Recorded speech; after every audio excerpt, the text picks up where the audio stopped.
This is the Yocal Idaho Midweek Report, where we give you guys a quick overview of the news in Idaho for the last week. For this week's Midweek Report, obviously, as Idahoans, we're going to be talking about the crazy weather that's been going on, specifically up there in Post Falls. We'll also be talking about the iconic water tower over in Nampa that's being torn down, some legislative stuff from the ranch improvement bill that's being talked about, the Luma system that has had its issues for tracking money and things in the state, Washington State having plans to try to stop Albertsons merger, and many, many more things. So please stay with us as we get through all these stories. Starting with the first story here, extreme cold causes widespread water damage in Post Falls. This comes by the Coeur d'Alene/Post Falls Press by Devin Weeks. Kootenai County and the city of Post Falls, like the rest of the state, has been grappling with the aftermath of extreme cold weather, which has led to burst pipes and ruptured fire sprinkler systems across the region.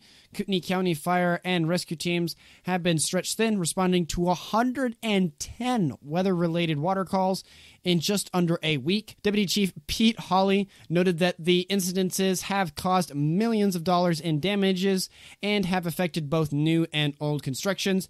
The cold snap has not spared community resources either, with the Community Library Network's Post Fall Library and Othal Library both closing due to significant water damage. The Post Falls Library suffered a catastrophic failure of its fire suppression system, while the Othal Library had a broken water pipe. The extent of the damages is still being assessed as we're recording this, but it is expected to keep the library closed for several months. Schools have also been hit, with Greens Ferry Elementary and Treaty Rock Elementary experiencing water damage from burst pipes. Thanks to the swift actions of custodians and restoration services, Greens Ferry Elementary could reopen quickly, but both schools saw considerable water damage to their facilities. Local businesses like the Post Falls Goodwill have not been immune to the havoc wreaked by the cold. Goodwill's store faced an estimated $15,000 in damage after a fire suppression system pipe burst, causing water to flood the store and freeze the entryway doors shut, which is kind of a funny one there, but yeah, $15,000, not fun. The store has since reopened, and no donations or staff were harmed during the incident. Deputy Chief Hawley emphasized the importance of insulationing and knowing the location of water shutoff valves to minimize damage from such events.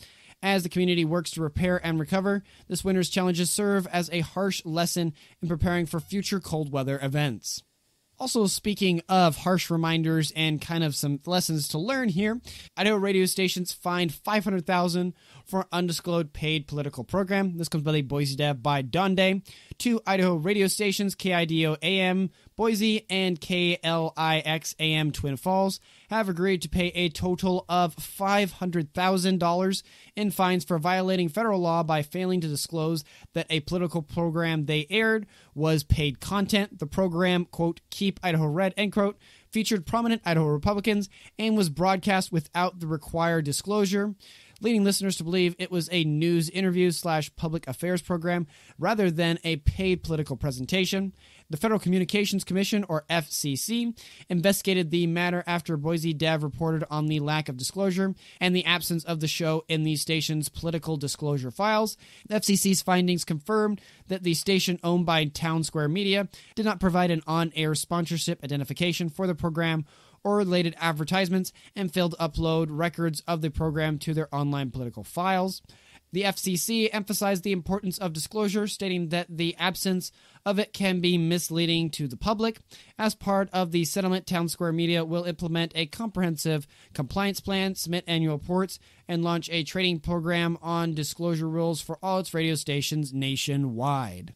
Speaking of places that are having to do some reevaluation and probably would like some input, Pocatello seeks public input on trail system improvements. This comes by the East Idaho News by Kamala Hines. The city of Pocatello is seeking public input on plans to improve the Pocatello Creek Road Trail system. The city intends to apply for a grant from the Idaho Department of Parks and Recreations, which, if obtained, would be used to add 6 parking spaces, an information kiosk, and a dog waste station near Little Pocatello Creek Road. The proposed improvements to the city trail system include 3 new foot and bike accessible gates along a new 1-mile trail, which would connect the Pioneer Ridge Trail System. The new trail system is expected to offer year-round recreational opportunities and become a popular destination for residents, particularly those on the east side of town. The proposed changes, including around 6 miles of new trail, are expected to be complete by the summer of 2024. As part of the grant application process, the city is inviting comments from residents, which can be directed to the Pocatello Outdoor Recreations Manager, Carrie Rhodes. Then moving back to the Treasure Valley and about something I alluded to on the main show, which you guys should check out. It's really cool. Me and John have a fun time doing it. Nampa's iconic water tower to be replaced with modern structure. This comes by KTVB7 by Idaho Press staff. The city of Nampa has announced plans to dismantle its iconic water tower, a feature of the community since the early 1970s. The tower, standing over 100 feet tall and bearing the city's name, is a familiar sight for those entering or leaving Nampa on the east side of town. However, the city has determined that the tower has reached the end of its lifespan and needs to be replaced. The decision to replace the tower was made following a community survey conducted in 2018. The new water tank, which will be constructed at the same location, will be a ground-level structure, approximately 46 feet tall, with a 80-foot diameter. Made of concrete, the new tank will have a capacity of 1.5 million gallons of water, so a lot of water there. In addition to the new tank, the project will include a new well, a booster station, and a building to house the pump, valves, and controls. The new tank will serve multiple purposes, including maintaining pressure in the system and providing stored water in case of emergencies. The entire project, which is expected to be completed by the spring of 2025, is estimated to cost $8.2 million.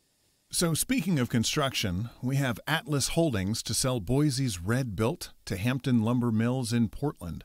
This comes from the Boise Dev by Anna Daly. Atlas Holdings is set to sell RedBuilt LLC, a Boise-based company that manufactures and sells wood-based structural products, to Hampton Lumber Mills Incorporated. RedBuilt was established in 2009 when Atlas Holdings acquired the commercial division of Truss Joint from Weyerhaeuser Company. The company, which was originally founded in Boise in 1960, returned to the city following the spinoff. RedBuilt's product range includes pre-cut and ready-for-installation I-joists, open web trusses, and glulam beams. The company has over 400 employees and operates 4 manufacturing plants, 5 design centers, and a countrywide technical sales team, in addition to its Boise headquarters. The acquisition by Hampton Lumber Mills, a company with more than 1,700 employees and 10 sawmills across Oregon, Washington, and British Columbia, is expected to be completed during the first quarter of this year. The move is seen as a significant step for Hampton into the world of value-added wood products, design, and manufacturing. And then moving away from construction, we have library district trustees' terms could be shortened in Idaho. This comes from the Boise Dev by Margaret Carmel. Idahoans may soon be voting more frequently for their library district leaders. A bill introduced by Senator Scott Herndon proposes to shorten the term lengths of library district trustees from 6 years to 4 years and expand the boards from 5 to 6 members. If passed, the bill would take effect in January 2025, and trustees elected in 2023 would serve out their full 6-year terms. This bill comes amidst nationwide debates over library materials, particularly those aimed at teens and children. Some groups have called for the removal or restriction of certain books, sparking heated discussions among parents, librarians, and educators. Last year, Ada County commissioners held a record-breaking public hearing over a petition to dissolve the Meridian Library District due to concerns about pornographic books in the children's section. The commissioners declined to dissolve the library district, and voters supported incumbent trustees in the 2023 election with nearly 70% of the vote. And keeping with numbers, which politicians love a ton, and, we're a little bit of a sucker here as well at local Yocal Idaho. 2023, one of Idaho's deadliest years for traffic crashes. This comes by the East Idaho Knows by Alex Brizzy. It seems like every week driving home, there is some wreck on the freeway. We often can see this as such a bother, but we forget what the results of these wrecks are. Last year marked one of Idaho's deadliest years for traffic crashes in decades, with at least 277 people losing their lives in traffic accidents, according to the Idaho Department of Transportation. This is the highest number of fatalities since 2003, when 293 people died in traffic incidences. The majority of deaths were vehicle occupants, but pedestrians and bicyclists' deaths nearly doubled from the previous year. Of the fatalities, 195 people were in a vehicle, 40 were on a motorcycle, and 31 were pedestrians. 7 were bicyclists, and 4 were on a off-road vehicle. Notably, 105 of the vehicle occupants who died weren't wearing a seatbelt, so a little bit of a reminder there. Ada County leaders have expressed concern over the alarming increase in traffic deaths, with 31 traffic deaths reported in the county last year. This increase aligns with the national trend, as pedestrian deaths have been on the rise since 2009, with over 7,300 pedestrians dying in 2021. Now, speaking of something that's in the backcountry and obviously involves vehicles, Idaho Rangeland Improvement Act seeks to empower local farmers and ranchers. This comes at East Idaho News by Rhett Nelson. A new bill, known as the Rangeland Improvement Act, is being proposed in the Idaho legislature with the goal of enhancing the authority of local farmers and ranchers to carry out improvement projects on ranch land across the state. Introduced by Representative Gerald Raymond and Representative Menon, who represent District 31, the bill seeks to empower local grazing district borders to prioritize specific projects and to direct the Idaho State Department of Agriculture to apply for grants to fund these initiatives. The type of projects that could benefit from this legislation include water distribution systems, cross-fencing to create smaller pastures, and control measures for predators and invasive species. Representative Raymond, a veteran in the cattle industry, believes that the bill is crucial for Idaho, where rangeland makes up 54% of the land area, and the beef cattle market ranks 13th in the nation. Despite the federal government's preliminary role in managing rangeland issues such as fires and invasive species, the proposed bill would significantly aid water projects, which are vital for the distribution of cattle and the prevention of overgrazing, especially in riparian areas. If you need to go look that up, don't worry, we had to do that too. It's an interesting word. Virtual fencing, a modern management tool that uses shock collars to keep livestock within set boundaries, is another method that could become more accessible through this legislation. Funding for the ranchland improvement projects is available from various sources, including the National Resource Conservation Service, the U.S. Department of Agriculture, and the Bureau of Land Management, as well as non-governmental organizations for projects that benefit multiple wildlife species. Raymond is optimistic about the passage of the bill, which he has been crafting for some time to ensure that livestock producers can continue to contribute to Idaho's economy effectively. And then moving on to our next story, we have Shoshone County Courthouse remodeling project receives additional funding. This comes by the Shoshone News Press by Josh McDonald. The Shoshone Board of County Commissioners, BOCC, has approved additional funds for an ongoing remodeling project at the Shoshone County Courthouse. The project, which is currently underway on the third floor of the 117-year-old building, involves converting part of the law library into additional office space for the county clerk and their staff. Last year, the BOCC approved $5,000 for the project, with the funds coming from the county's allocation of the Local Assistance and Tribal Consistency Fund, LATCF. However, due to price increases for supplies and materials, the BOCC has now approved an additional $4,500 in LATCF funds for the project. While the BOCC has approved the additional funds, they are also asking that the county seek out the best possible bids for the remaining work. This includes carpeting the office, for which the county received a surprisingly high bid of $2,375. The board also approved an additional spending cap of $2,500 to furnish the office once it's completed properly. In addition to the remodeling project, the board is also considering using funds from the county's remaining coronavirus state and local fiscal recovery funds, CSLFRF, for repairs on the courthouse's balconies.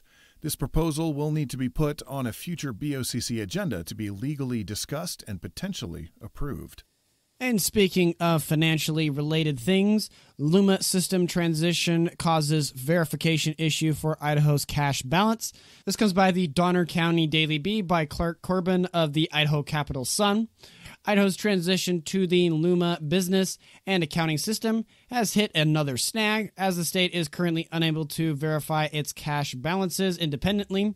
The issue was brought to light during a meeting of the Idaho Legislative Joint Financial Appropriations Committee, or GFAC, by Keith Bybee, the Idaho Legislative Service Office Budget and Policy Manager.